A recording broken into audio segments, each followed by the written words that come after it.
আলহামদুলিল্লাহি রাব্বিল আলামিন।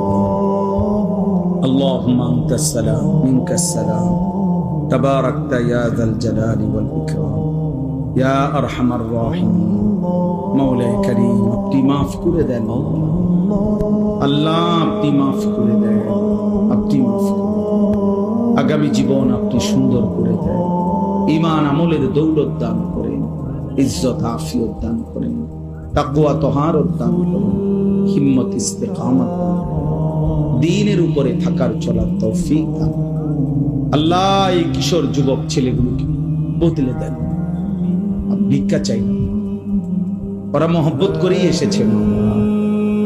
এতক্ষণ তো আপনার কথাই শুনেছে মাওলা, আপনার বন্ধুর কথা শুনেছে। আপনি বদলে দেন মাওলা। আল্লাহ, এই সবগুলো ছেলেরে নামাজি বানায় দিলে আপনার ভান্ডারে কমবে না মাওলা, আপনার খাজানায় কমবে না, কিন্তু আমাদের বড় উপকার হবে, আপনার দ্বীনের উপকার হবে, ইসলামের খেদমতে এরা জুড়বে মাওলা। আল্লাহ, আপনি কবুল করেন। আমার বাবা চাচা বয়স্কদেরকে আরো বেশি নেক আমলের তৌফিক দেন। সমস্ত কবরবাসীদেরকে মাফ করে দেন। কিয়ামত পর্যন্ত কবরের আযাব মাফ করে দেন। মা বোনদেরকে পর্দা পুশিদা দান করেন। মা ফাতেমা রাবেয়া বসরিয়ার মতো বানিয়ে দেন। পর্দানশীল নারী হিসাবে কবুল করেন।